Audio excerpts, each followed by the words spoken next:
بسم اللہ الرحمن الرحیم۔ عزیز طلبہ، Arabic inter part 2 lecture number 4۔ گزشتہ 3 لیکچرز میں آپ نے عربک الیکٹیو انٹر پارٹ 2 کے مختلف عناوین کے تحت آپ نے سبق کو سماعت کیا۔ آج ہم حقوق العباد کے موضوع پر جو احادیث مبارکہ ہمارے اس لیکچر میں آئی ہیں کتاب کے اندر، ان کو ہم دیکھتے ہیں۔ توجہ سے سماعت فرمائیے اور الفاظ کے معانی پر غور کیجیے۔ عن ابی ہریرہ رضی اللہ تعالی عنہ ان رسول اللہ صلی اللہ علیہ وآلہ وسلم والذی نفسی بیدہ لا یؤمن احدکم حتی اکون احب الیہ من والدہ وولدہ والناس اجمعین۔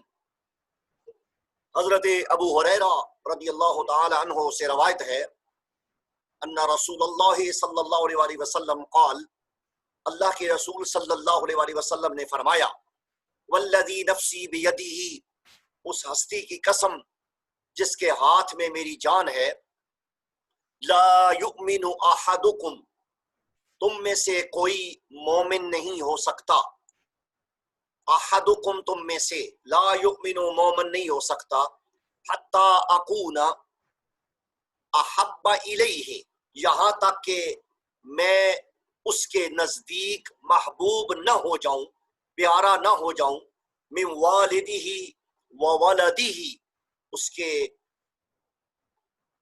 باپ، اس کے بیٹے، والناس اجمعین، اور تمام لوگوں سے زیادہ محبوب نہ ہو جاؤں۔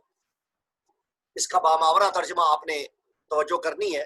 دوسری حدیث مبارکہ کو دیکھیے اسی سبق کے اندر۔ عن ابی ہریرہ رضی اللہ تعالی عنہ قال قال رسول اللہ صلی اللہ علیہ وآلہ وسلم، حضرت ابو ہریرہ رضی اللہ تعالی عنہ راوی ہیں، فرماتے ہیں کہ آپ صلی اللہ علیہ وآلہ وسلم نے فرمایا، للمؤمن علی المؤمن ست خصال، ایک مومن کے دوسرے مومن پر 6 خصلتیں، 6 خصائل واجب ہیں۔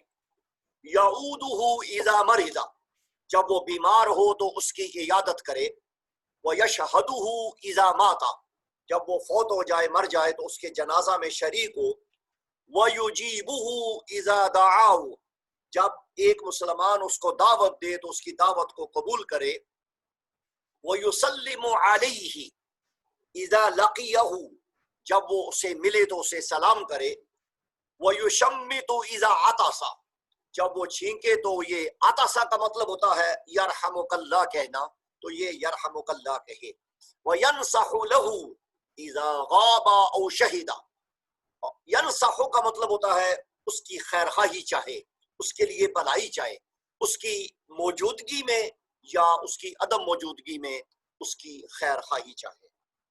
عزیز طلبہ، اس حدیث مبارکہ کو غور سے دیکھیے اور اس کے الفاظ و معانی کو توجہ فرمائیے۔ اگلی حدیث مبارکہ، عن ابی ہریرہ رضی اللہ تعالی عنہ قال جاء رجل الى رسول اللہ صلی اللہ علیہ وآلہ وسلم، ایک آدمی اللہ کے رسول صلی اللہ علیہ وآلہ وسلم کی خدمت میں آیا، فقال یا رسول اللہ صلی اللہ علیہ وآلہ وسلم، اس نے عرض کیا ہے اللہ کے رسول صلی اللہ علیہ وسلم، من احق بحسن صحابتی، میرے حسن سلوک کا سب سے زیادہ حقدار کون ہے؟ قال امک، آپ صلی اللہ علیہ وسلم نے فرمایا تیری ماں۔ ثم من، قال ثم من، پھر اس نے عرض کیا پھر کون ہے؟ قال ثم امک، پھر آپ صلی اللہ علیہ وآلہ وسلم نے فرمایا تیری والدہ۔ قال ثم من، پھر اس نے عرض کیا پھر کون ہے؟ قال ثم امک، آپ صلی اللہ علیہ وسلم نے فرمایا تیری ماں، تیری والدہ۔ قال ثم من، اس نے تیسری بار جب کہا تو آپ صلی اللہ علیہ وآلہ وسلم نے فرمایا ثم ابوک، اب تیرا باپ ہے۔ اس حدیث مبارکہ کو بخاری اور مسلم نے روایت کیا ہے۔ ان تمام احادیث مبارکہ کو غور سے سماعت فرمائیے۔